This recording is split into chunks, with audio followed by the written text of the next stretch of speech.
ಈ ಶಕ್ತಿ ಯೋಜನೆಯಿಂದ ಸಾರಿಗೆ ಇಲಾಖೆ ಹಳ್ಳ ಹಿಡಿತಾ ಎನ್ನುವಂತಹ ಪ್ರಶ್ನೆಯನ್ನ ಕೇಳ್ತಾ ಇದ್ದಾರೆ ಪ್ರಯಾಣಿಕರು, ಸಾರ್ವಜನಿಕರು ಎಲ್ಲರೂ ಕೂಡ. ಶಕ್ತಿ ಯೋಜನೆಯಿಂದ ಹಳ್ಳ ಹಿಡಿತಾ ಸಾರಿಗೆ ಇಲಾಖೆ. ಮೆಜೆಸ್ಟಿಕ್ ನಿಲ್ದಾಣದಲ್ಲಿ ಹೇಳೋರಿಲ್ಲ, ಕೇಳೋರು ಇಲ್ಲ. ಬಸ್ಗಳಿಲ್ಲದೆ ಮೆಜೆಸ್ಟಿಕ್ ಫುಲ್ ಖಾಲಿ ಖಾಲಿ. 3-4 ಗಂಟೆಗಳಿಂದಲೂ ಕೂಡ ಬಾರದಂತಹ ಬಸ್ಗಾಗಿ ಕಾದು ಕಾದು ಸಿಡಿದಂತಹ ಪ್ರಯಾಣಿಕರು.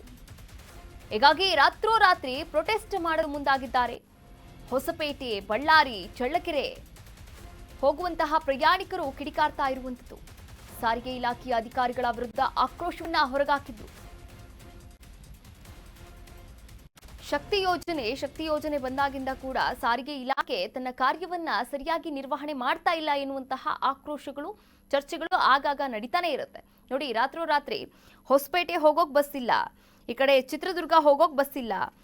ಕಾದು ಕಾದು ಸಾಕಾಗಿ ಕೊನೆಗೆ ಪ್ರಯಾಣಿಕರು ಅಲ್ಲೇ ಪ್ರತಿಭಟನೆಗೆ ಮುಂದಾಗಿರುವಂಥದ್ದು ನೀವು ಕೂಡ ದೃಶ್ಯಾವಳಿಗಳಲ್ಲಿ ಗಮನಿಸ್ತಾ ಇದ್ದೀರಾ.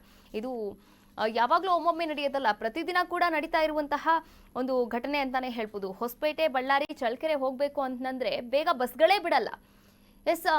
ಇದು ಅಲ್ಲಿ ಪ್ರತಿಭಟನಾಕಾರರು ಕೂಡ ಬಗ್ಗೆ ಆಕ್ರೋಶವನ್ನ ಹೊರಗಾಕಿರುವಂಥದ್ದು. ಎಲ್ಲರೂ ಅಂದ್ರೆ ಹಾವೇರಿಗೆ ಹೋಗಕ್ ಬಸ್ ಇರುತ್ತೆ, ಶಿವಮೊಗ್ಗ ಹೋಗಕ್ ಬಸ್ ಇರುತ್ತೆ, ಆದ್ರೆ ಬಳ್ಳಾರಿ ಕಡೆ ಹೋಗ್ಬೇಕು ಅಂತಂದ್ರೆ ಬಸ್ ಇರಲ್ಲ. ಬಳ್ಳಾರಿ, ಹೊಸಪೇಟೆ, ಚಳ್ಳಕೆರೆ ಪ್ರಯಾಣಿಕರು ಕಿಡಿಕಾರಿರುವಂಥದ್ದು. ನೀವು ಬಸ್ ಬಿಡೋವರೆಗೂ ಕೂಡ ನಾವಿಲ್ಲಿಂದ ಕದಲಲ್ಲ ಅಂತ ಆ ಬಸ್ಗೆ ಮುಂದೆ ಪ್ರತಿಭಟನೆಗೆ ಕೂಡ ಮುಂದಾಗಿರುವಂಥದ್ದು.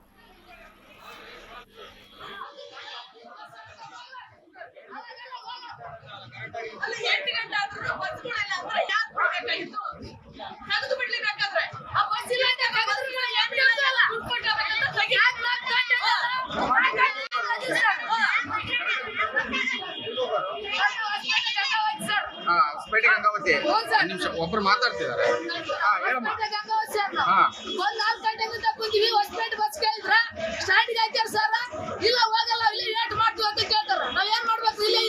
ಈಗ ಹೊಸಪೇಟೆಗೆ ಹೋಗಾರ ನೀವು? ಬಸ್ ಇಲ್ಲ ಅಂತ ಇದಾರ.